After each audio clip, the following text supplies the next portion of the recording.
नमस्ते, म डाक्टर जगत जीवन घिमिरे। आज हामी चाहिँ बालबालिकाहरू किन घुर्छन्, घुराएको कारण के हुन्छन् र यसका समाधान के हुन् भनेर चाहिँ सानो छलफल गर्न गइरहेको छु। बालबालिकाहरू घुराइ भनेको चाहिँ अब हाम्रो नाकको अगाडिदेखि घाँटीको पछाडिको भागसम्म चाहिँ कुनै कारणले चाहिँ अब्स्ट्रक्सन भयो, कुनै कारणले चाहिँ त्यहाँ साँघुरोपन आयो भने चाहिँ घुर्ने हुन्छ। यो घुराइ सुतेको बेलामा धेरै हुन्छ किनभने यहाँको मासुहरू चाहिँ सुतेको बेलामा चाहिँ लचिलो हुन्छ। अब अगाडिबाट पछाडि हेर्ने हो भने कहिलेकाहीँ यहाँ मासु पलाएर नाकको एलर्जीको कारणले मासु पलाएर पनि घुर्छन्। त्योभन्दा पछाडि चाहिँ एडेनोइड भन्ने एउटा ग्ल्यान्ड हुन्छ, त्यो बढेर पनि घुर्छन्। त्योभन्दा पहिला अरू टन्सिलहरू पनि बढेर घुर्छन्। र अर्को लास्टमा चाहिँ अलिकति मोटो बालबालिकाहरूमा अथवा हाइपोटोनिक टोन कम भएको बालबालिकाहरूमा चाहिँ राति सुतेको बेलामा चाहिँ यो फेरिङ्स भन्छौँ पछाडि त्यो भाग चाहिँ यसरी कोल्याप्स भएर पनि घुर्ने कुरा हुन्छ। अब अर्को एउटा प्रश्न बुवा आमाको चाहिँ यो घुराइ नर्मल हो त भन्दाखेरि चाहिँ कहिलेकाहीँ घुर्नी चाहिँ नर्मल भए पनि हप्तामा 2-3 चोटि भन्दा धेरै घुर्नी, जसलाई हामीले ह्याबिचुअल स्नोरिङ भन्छौँ, त्यो चाहिँ नर्मल हुँदैन। त्यसले विभिन्न समस्याहरू ल्याउँछ। ती समस्याहरूमा चाहिँ श्वास सम्बन्धी समस्या, मुटुमा असरदेखि लिएर चाहिँ उसको वृद्धि विकासमा असर हुने सबै कुराहरू हुन सक्छ।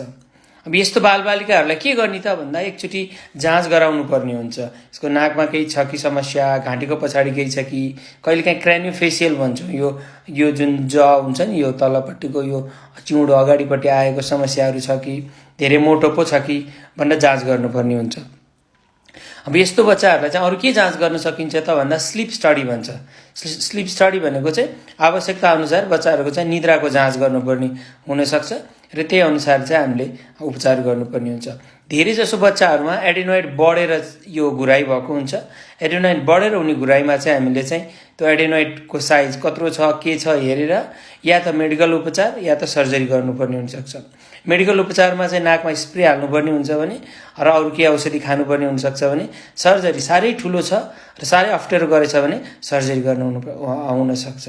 र एउटा इम्पोर्टेन्ट प्रश्न के हुन्छ भने कोही मोटा बच्चाहरू जुनको चाहिँ एकदम समस्या छ, त्यस्तो बच्चाहरूमा चाहिँ यो घुराइको अरू यो टन्सिल पनि बढेको छैन, नाकको एलर्जी पनि धेरै छैन भने चाहिँ यो पछाडि चाहिँ अब्स्ट्रक्टिभ स्लिप एप्नियाको कारण चाहिँ कहिलेकाहीँ हामीले चाहिँ घुराइसँग एसोसिएटेड हुने श्वासको रोकिने समस्यालाई चाहिँ अब्स्ट्रक्टिभ स्लिप एप्निया भन्छौँ।